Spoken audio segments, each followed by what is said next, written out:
Gentlemen and distinguished guests, please be seated.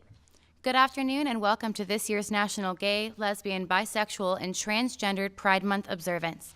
I am Staff Sergeant Anastasia Tompkins, your Master of Ceremony. Thank you for joining us today.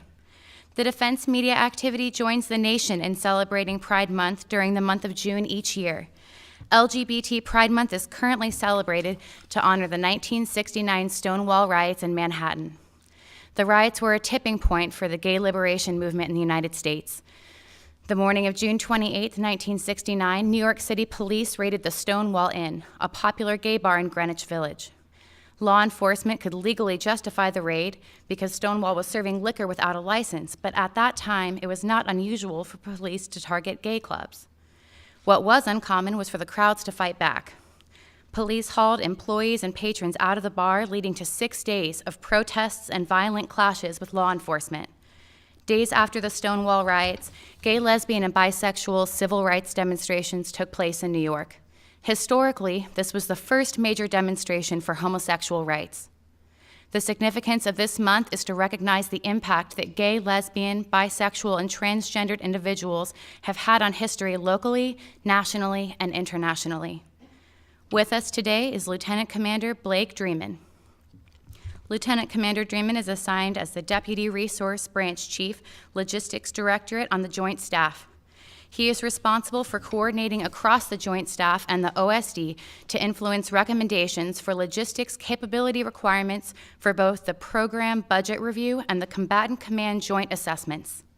Lieutenant Commander Dreeman is the first known openly transgendered service member promoted since ending the ban on transgendered troops, but it is not the first time he has been first.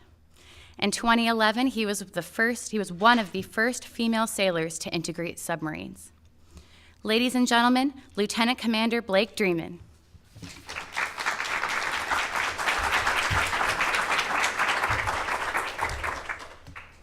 Good morning, and thank you for having me. Thanks, sir. As Staff Sergeant Tompkins said, my name is Lieutenant Commander Blake Dreeman, and I've had the great pleasure of serving this great nation for the last 11 years as a Navy supply officer. I've completed 11 deployments, 5 as the supply officer on board the USS Denver out of forward deployed naval forces in Sasebo, Japan. I did 1 year with the Army, serving under General John Campbell at CJTF 101 in Bagram, Afghanistan, and I completed 5 strategic deterrent patrols on USS Maine, a ballistic missile submarine. The last 2 years, I've been on the Joint Staff doing what was described as working requirements and capability packages in the Operations Center. While I was there, I was selected for promotion, and I was awarded the Navy's highest junior officer logistics award in 2015. Just recently, about 3 weeks ago, I've just recently moved to Defense Logistics Agency headquarters, working the Nuclear Enterprise Support Office. I've started my master's degree in the last month and a half, and I spend my weekends doing board games, hanging with friends, movies, and I have a very tiny, spoiled, cutest 12-pound Chewini that you will ever meet. Oh, and I happen to be transgender, and I lead the nation's largest trans-military advocacy organization called Sparta. I spent a lot of time trying to decide how I was going to address the forum today. I'm sure everyone may have questions regarding policy regarding transgender service members, but there's so much more to pride than policy. Pride is about our right to exist without discrimination and the opportunity to contribute to the mission, and that applies across the board for all variations of diversity. In 2014, when speaking to Marine Corps University and receiving the Semper Fidelis Award, General Mattis said this. He said, "Think like men of action, act like men of thought. So as we faced the daunting task of continuing to expand the diversity of our military with transgender service members, we knew it had to be done with the boldness of General MacArthur, who said, "You are remembered by the rules that you break," and with the wisdom of Sun Tzu, who said, "Supreme excellence consists of breaking the enemy's resistance without fighting." So we achieved success in changing the policy by taking calculated risks to mitigate the resistance to change in order to expand our diversity of the services and facilitate continued mission accomplishment. These are not the kinds of things that I can approach only with our stories and the emotion, and only with the data. These are the kinds of things we must weave together to show that both the standards that we have remain intact and that it's also just the right thing to do. We don't seek diversity to destroy unit cohesion. We seek diversity to enrich that cohesiveness. We seek to do it with diversity of thought, diversity of ability, diversity of background, language, culture, and of skill. Diversity is the art of thinking independently together. Military leadership is a thinking man's game, not a simple act of brute strength. That action of thinking and serving together will drive us forward. Diversity drives a culture of dignity and respect. Exposure to different cultures, different kinds of people, different kinds of thinking, breaks down mental barriers and stereotypes. It destroys the straw man argument. We see people as they are, not as we think they are. When talking trans inclusion, our biggest advantage was being able to purposely engage leadership. Many leaders, whether you're talking all the way down to the battalion commanders and the company level, all the way up to our leaders in the Pentagon, had never met a transgender person. And in fact, the most recent survey says that 70% of America still has yet to meet a transgender person personally.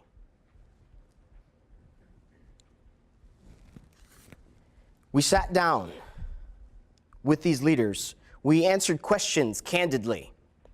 We dispelled myths, we corrected information, we broke stereotypes. And the most impactful thing that we were doing was actually showing that we were already serving, already committed to the mission, already committed to excellence, already successful not only meeting but exceeding the standard of service. We continue to reinforce the fact that when we maintain a standard of dignity and respect, our units continue to succeed. When we integrated women into submarines, two things were always said. That the women that showed up were no different than any other sailor coming to the boat to qualify. And that everyone is treated and will treat their fellow sailors with dignity and respect. That was the standard. That was the standard that was set by my commander and the commander of my sister crew. Anything less was failure. Everyone on board was concerned with qualifications and the strategic mission. To be concerned with anything else, to other your fellow crew members, to think less than, or to determine that they couldn't do their job based on anything other than their abilities, risked both the crew and the mission.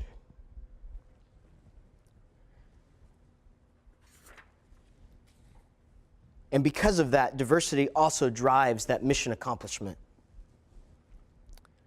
One of the greatest threats to team dynamics and unit cohesion is not diversity. It's groupthink. Groupthink lends itself to consensus, to not considering alternative solutions, to not reevaluating our assumptions. And that goes back to what I said earlier. Diversity is the art of thinking independently together. It brings people together who think differently, who have different perspectives, different experiences, different ways of accomplishing things, so that they can bring creative solutions to the mission. When it comes to trans service members, everyone wants to talk about readiness. Readiness, readiness, readiness. Does allowing trans service members openly serve affect mission readiness and mission accomplishment? Expanding the pool of applicants, retaining personnel that are already serving, does not hurt military readiness.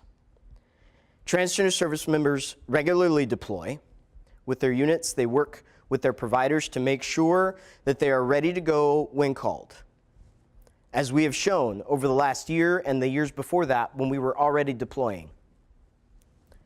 Nothing about being transgender keeps us from doing our jobs. And the same argument, whether we're talking readiness or unit cohesiveness, has been used over and over and over again every time we expand diversity in the services. Whether we're talking the integration of people of color in 1947, whether we're talking putting women on combatants, whether we're talking when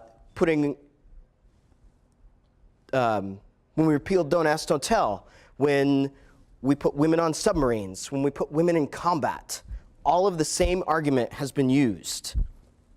And none of these expansions to our diversity of our force can be traced back to saying, yes, that is the thing that affects our readiness. That's not the way it has worked. We've continued to breathe and serve. Our diversity drives us toward better solutions to meet the mission, and our mission continues to thrive. The founder of Grace Hopper's Celebration of Women in Computing, Tel Whitney, said it best. Diversity drives innovation. When we limit who can contribute, we in turn limit the problems that we can solve. The military is seeking to find creative solutions and develop new innovations aided by our new emerging technologies. We've already entered into the third offset strategy as announced by Deputy Secretary of Defense Bob Work in 2014. We cannot continue to think as we have in the past. People who can meet the standards of the military and do the job assigned to them are essential to this task. That is why when former Secretary Carter made the announcement, he stated, "We cannot allow barriers that unrelated to a person's qualifications to prevent us from recruiting and retaining those that can best accomplish the mission." We are in a battle for talented and creative people who not only have the desire to serve, but the ability to serve this great nation. Excellence in conduct, thought, and action is the expectation, not the exception. People ask me constantly, what's it like to be transgender in the military? I feel like they're expecting me to say that it's a struggle, that I struggle on a regular basis. And I know that some of my service members in Sparta that I lead do experience that, where their commanders are very vocal about the fact of that they're going to follow policy, but they're not going to give any support. And I have no idea why anyone would say that. Why would you go to your sailors or your soldiers and be like, yeah, I'm going to follow policy, but I really don't agree with that? Talk about destroying the level of trust needed to be able to continue to serve. My biggest struggle is not being transgender in the military. It's actually the visibility. By nature, I'm actually a very shy person. I am an extreme introvert. Getting up here is exhausting for me. But you know what? For me to be visible now, so that in the future, I'm completely blind to future generations, because their struggles and their struggle for acceptance is no longer an issue. Our first job in the military is to accomplish the mission. But we cannot accomplish that mission if we continue to limit those who can join based on debunked myths and straw man arguments. We cannot be successful without the leadership of both our commanders and our community. We need authentic, courageous leadership, the type of leadership that will allow us to be agile in this complex world. Because it's not just what we do, but why and how we do it that distinguishes us from our adversaries and aligns us to our values. Thank you.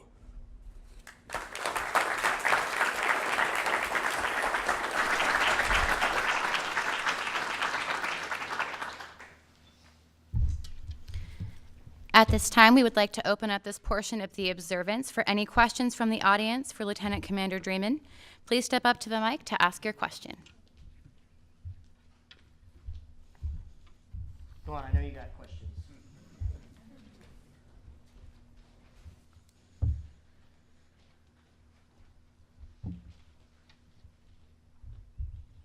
Hi, sir. I'm Carolyn Jackson.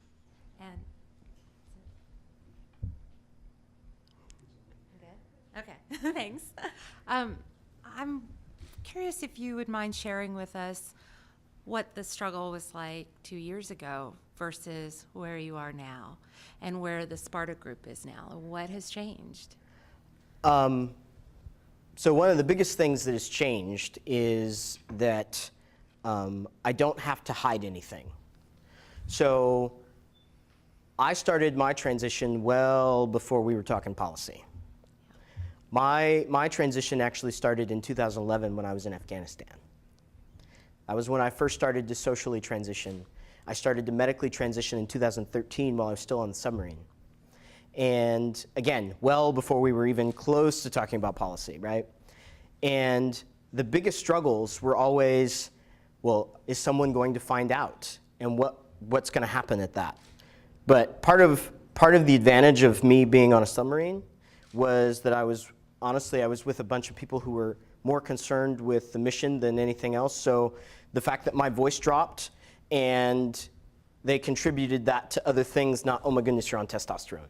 That's really not the first thing that comes to anyone's mind. So that struggle to have to come up with reasons to get out of the office to go to a doctor's appointment, or that I needed to go by 2 different names inside and outside the military, because I had already socially transitioned starting in like 2012. So when do the lives cross? And now I don't have to worry about that because they're integrated and they're the same. And that's a big portion of what we continue to see in Sparta, is that coming of themselves, right? And as you're able to do that, as you're able to let go of those things, the success rate of our service members increases. Because it's one thing that they don't have to worry about. They can go back to being able to do their jobs to the best of their abilities. And that is one less struggle that they have to deal with. We have so many struggles in the military on a regular basis that have nothing to do with who we are. When we talk about who we are, that makes all of those other struggles 10 times worse. And being able to move into that realm really brings them forward, and they continue to succeed on a regular basis. I've got drill instructors, company commanders, sailors of the quarter, all of the above. Thank you. Thank you for sharing with us today. Yes, ma'am.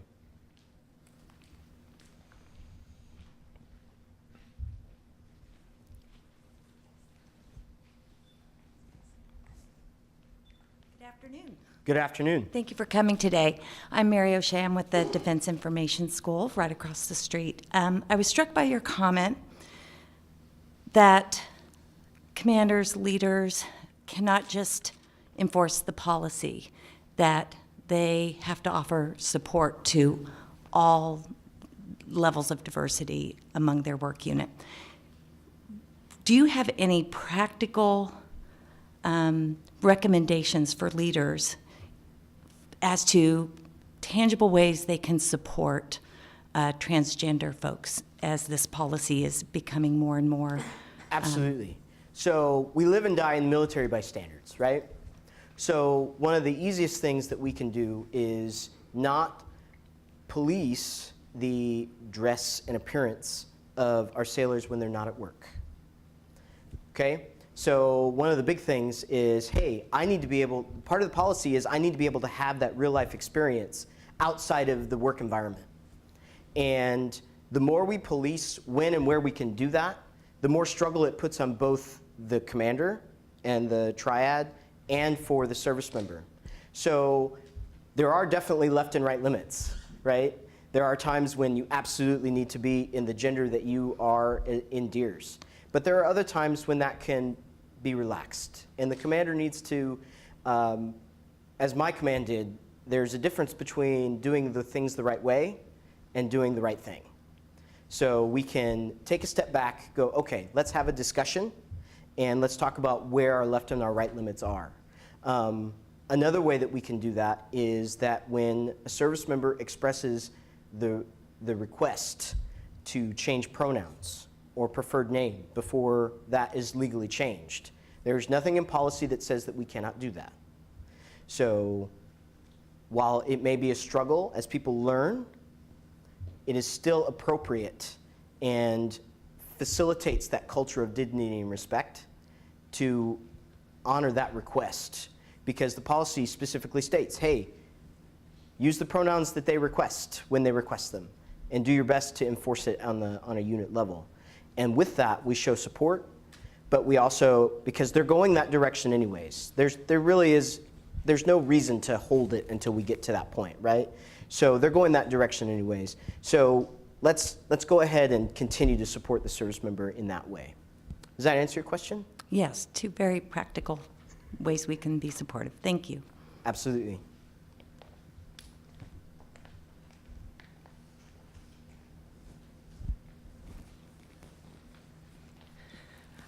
Hi, good afternoon. My name is Staff Sergeant Ray, and I just had a question for any service members that are transgender getting ready to enter the process. Do you offer any advice or support groups or outlets like nationwide that would be offered to our service members? So we have mostly spread by word of mouth. We have a group called Sparta, and Sparta is the largest military trans advocacy organization specifically directed for transgender service members. In that, we have direct member support, where we talk about, hey, these are the steps to the process. These are the things that you need to, these are the first people you need to go talk to. And we also have mentoring programs that we've set up within Sparta to help guide service members along. We have chapter leaders from each of the services to help them deal with various policy questions. We have various support groups within the support groups. So I've got gaming, I've got fitness, I've got all of the things that, and they're all trans-led and trans service member led, so that they have someone that they can go to that they already relate to that can give them that direction and provide the support that they need as they go through it, because our trans service members not only are dealing with changes within the military, but they're dealing with changes in their families, changes in their friends, changes in their work environments, and those can be all very overwhelming, considering we're still cultivating that culture of acceptance with the trans community. So those are the kinds of things that Sparta offers. And then we also have each of the major hospital locations also do typically a monthly transgender support group that they bring folks together to kind of talk through those struggles and through those things so that they can continue to thrive as they work through the transition. Because that support mechanism is key to successful transition.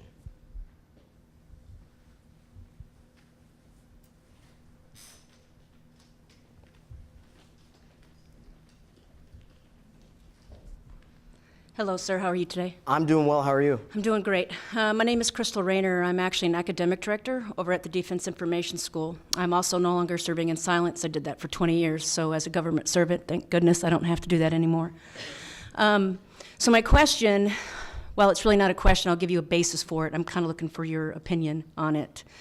So when I first came into the Navy back in, 1988, we'll say, we spend a lot of time kind of celebrating in segregation, meaning that we take these select groups of how we identify and then we'll hold some type of observance for it.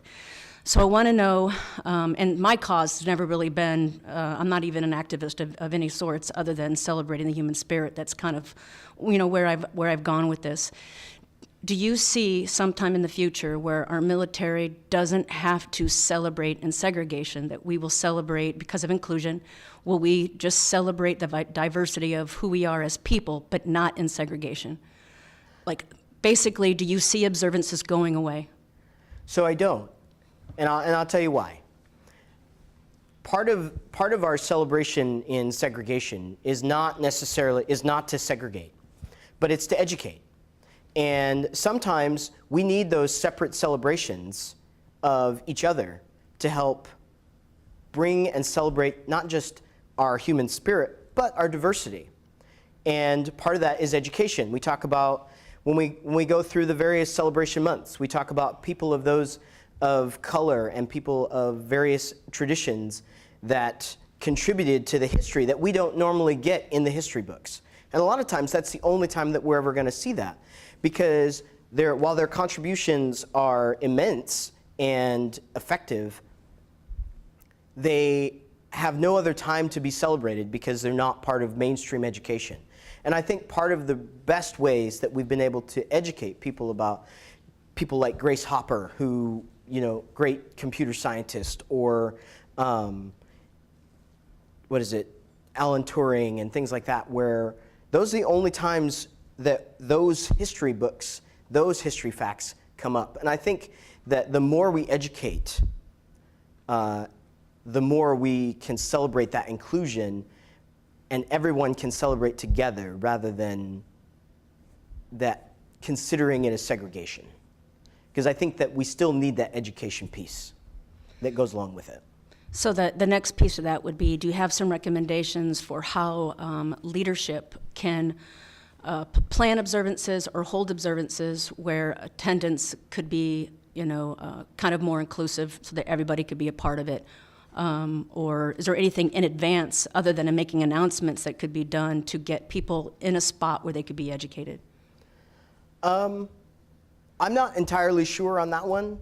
I think we announce in advance the various celebration months through the NAV admin process and through the various processes. And people need to want to be a part of it. And I think a lot of people want to be a part of it, but they feel that they can't be. And the onus is on both parties, right?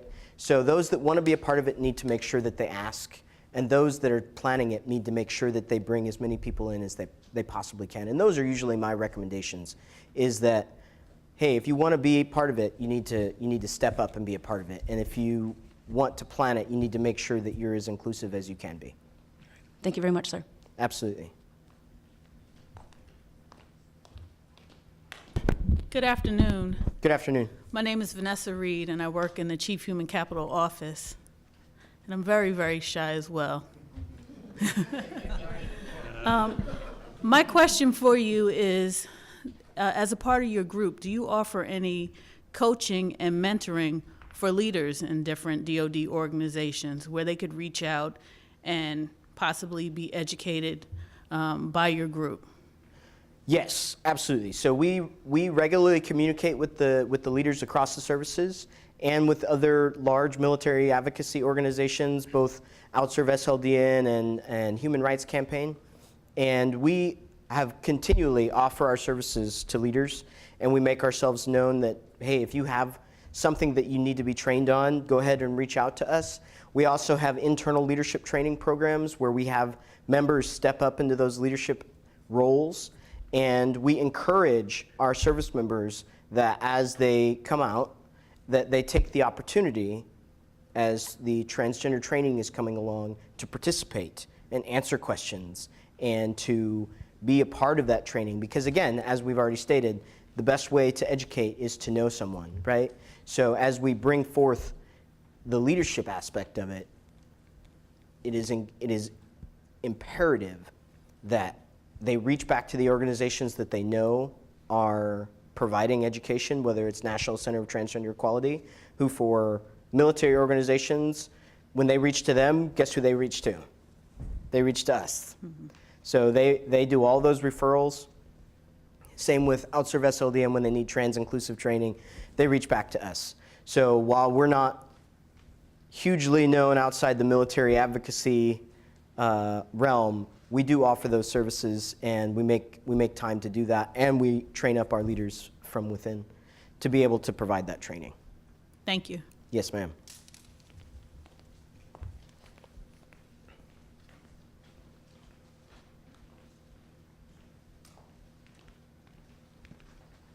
Good afternoon. Good afternoon. My name is Kerry Marshall. I'm from DESA, Defense Information Agency. I work in the EEO program. I am the Employee Resource Group manager, so I have like 7 resource groups. And so today we have one of the LGBT meetings. And the question is, your experience as part of the LGBT, a lot of the transgender community feels that the T should not be part of the LGBT because there's animosity or something between the LGB and the T. What is your take? That's a fun one. All right, so here's the deal. A lot of times when a person transitions, they already identify along the LGBT spectrum. And other times when they transition, now all of a sudden they belong to the LGBT spectrum in some way, shape, or form. So the T is necessary to contribute because a lot of times we're right there with the LGBT community fighting for the same rights. And while many people feel that the T should be separated, that's a very short-sighted view. And because the T has always been there in the background, pushing forward and moving forward. And a lot of times transgender people are part of the LGBT community because transgender has nothing to do with necessarily sexuality. But many of them are also included in the LGBT community as well. So it all belongs to the same community. We're all fighting to be recognized for who we are and who we love and who our families are. And there's no reason why it should be separated. Okay. Thank you.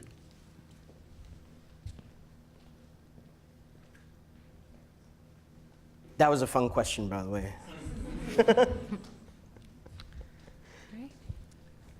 For our closing remarks, I would like to introduce the Director of DMA, Mr. Ray Shepard. I'm just going to stand over here real quick. Come on up. Oh, okay. First of all, thanks for being here. Absolutely, sir.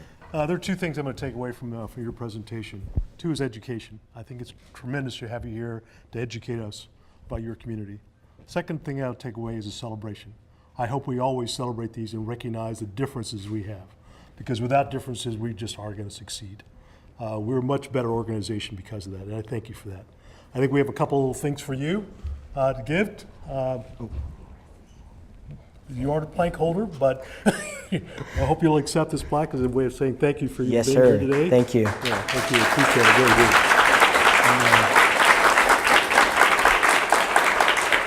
And lastly, I would tell you, we look for you to coming back some other time to join us. at Absolutely. DMA. Thank All you, sir. Thank you.